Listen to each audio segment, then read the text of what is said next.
이소위에서 심도 있게 검토를 했고 뭐 이제 원안 가결될 것으로 보입니다만은 이 법의 이제 핵심 조항이 5조 아니겠습니까? 네, 그렇습니다. 예. 근데 이제 5조의 뭐 문구나 이런 부분들은 다 정리가 됐지만 결국은 핵심 내용은 그 대통령령으로 정하는 결국 그 지원 기준이 될 건데요. 대통령령에는 어떤 내용들이 포함되게 됩니까? 지금 저희가 이미 지원 제도를 통해서 지원하고 있는 그 사항들을 아마 잘 대통령령으로 이번에 준비 기간 동안에 6개월 내에 잘 저희가 준비해서 담도록 하겠습니다.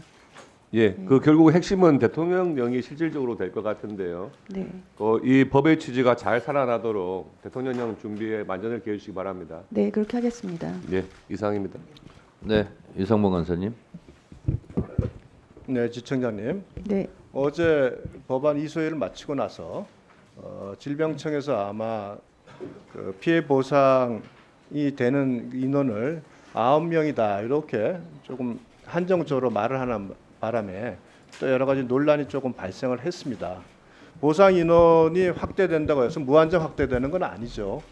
네, 대법원 판례에서 인과관계를 증명하는 것이 피해자 경우는 사실상 불가능하기 때문에 의학적 자연과학적 인과관계를 요구하지 않고 그보다 완화된 인과관계를 증명만 하면 그것이 인과관계가 인정되는 것을 추단할 수 있다는 추정 그 대법원의 판례에 근거해서 이 법안을 만들었고 그렇기 때문에 아마 기존의 입장보다는 다소 지원하는 인원이 조금은 늘 것으로 예상을 합니다.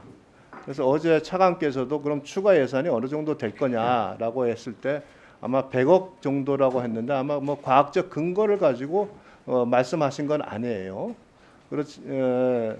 그렇지만 단순하게 기존에 보상받지 못한 사람이 9명으로 제한된다. 뭐 이런 식의 그 입장이면은 조금 그건 아마 오해가 좀 있었던 것 같습니다. 그건 피해자들이 아니고요. 오해가 있을 것 같아요. 네, 말씀 좀 맞습니다. 해보세요. 그렇지 않습니다. 훨씬 더 많은 분들이 지금 그 보상위원회나 재심위원회를 통해서 다시 심의가 될 겁니다. 그거는 뭔가 잘못된 좀 발언인 것 같습니다. 그렇지 않습니다. 언론 보도라는 그러니까 항상 그런 내용에 대해서 정부에서 언론 기관에 얘기할 때는 명확하지 않으면 구체적 숫자를 언급하는 것이 굉장히 위험한 부분이 있다 하는 부분을 다시 한번 직원들한테 주시시켜 주시고요. 저는 다만 우려하는 게 기재부에서도 우려하는 내용과 일부 공감합니다. 기준을 정했는데 기준이 다소 완화됐습니다. 그러나 그것이 인과관계의 추정의 그 논리가 굉장히 완화돼서 사실은 그 무한정 확대되는 것도 형평성의 차원에서 굉장히 문제가 있습니다. 입법을 했지만 그 입법 기준에 맞게 운영을 잘 해달라는 부탁을 드리고 특히 대통령령에서 그 부분이 잘 담겨져야 된다고 생각을 합니다. 네, 그렇게 잘 담겨서 그 최대한 또 그 이 법의 취지를 잘 살려서 시행될 수 있도록 준비 잘 하겠습니다. 그런데 그 사항은 제가 파악을 못했는데요. 제가 다시는 그런 일이 발생하지 않도록 그 기관 내에서 잘 주지시키도록 하겠습니다. 네. 네, 조배수 의원님. 네, 저는 그냥 간단하게 부탁을 드리고 싶습니다. 지금 안 5조 3항을 보면은 이제 대통령령으로 정하는 바에 따라 의료비, 사망위로금 등을 지원할 수 있다 이렇게 돼 있잖아요. 네, 그렇습니다. 아직 대통령령 정했습니까? 아직 안 했죠? 아직 지금 준비해야 됩니다. 예. 예. 그러면 대통령령을 정할 때 이 코로나 그 백신 피해자 측 의견을 꼭 들어주셔가지고 좀 그분들한테 어떤 아쉬움이나 좀 불만이 없도록 그렇게 해주시길 부탁드리겠습니다. 네, 저희가 잘 소통해서 대통령령 마련하도록 하겠습니다. 네. 이상입니다. 네. 더 토론하실 의원님이 안 계시면 위원장도 한 말씀 드리겠습니다. 법을 만드는 것도 사람이고 법을 또 운영하는 것도 사람이지 않습니까? 그래서 특히 이런 의료 문제 같은 경우는 피해자들이 입증을 하기가 매우 어렵습니다. 그래서 피해자들을 보상하자는 법이니만큼 대통령령을 보다 좀 세심하게 정교하게 짜서 피해 보상을 받는 사람 중에서 제외되는 억울한 사람이 없도록 우리 지영미 청장께서 잘 살펴주시기 바랍니다. 네, 그렇게 하겠습니다. 네, 그리고 어제 그 이소희 저희 안건 때문에 이렇게 열어주셔서 진심으로 감사드립니다. 네, 네 하세요.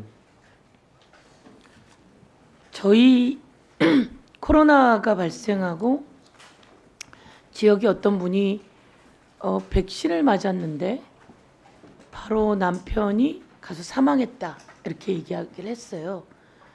그런데 그냥 뭐 뻔히 봐도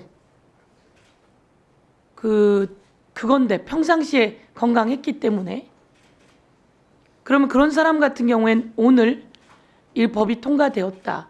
그리고 이제 대통령령이 만들어지고 시행령이 만들어진다고 하면 이런 사람들은 어떻게 하면 되는 겁니까?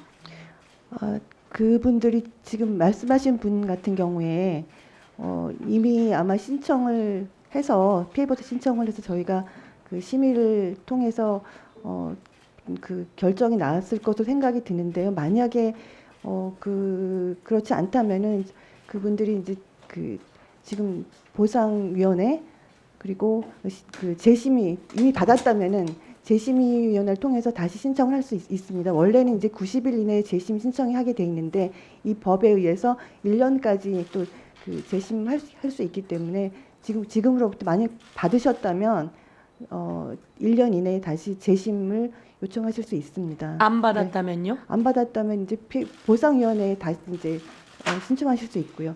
5년 이내에 하실 수 있습니다. 제가 이제 질문을 이렇게 드리고 싶었던 것은 사실은 운명처럼 받아들인 사람이 많습니다. 운명처럼 받아들였고 해도 안 된다. 당시에는 엄청난 질병이고 재난이었기 때문에 감수하고 넘어가는 경우가 꽤 있었고 오늘을 계기로 저는 널리 알려야 한다고 생각합니다. 많은 사람들이 가슴에 묻고 나라가 큰 일에 같이 대응했기 때문에 우리가 생명을 잃고 아팠지만 묻어둔 사람이 많다고 생각합니다.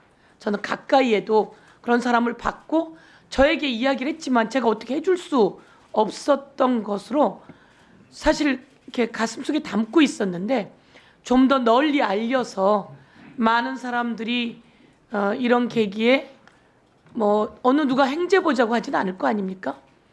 위로도 되고 떠나신 분들이 어떻든 하늘에서라도 편히 계시려면 그런 절차가 있어야 된다고 생각하고 그걸 좀 널리 알리는 그런 절차를 밟아주시면 좋겠습니다.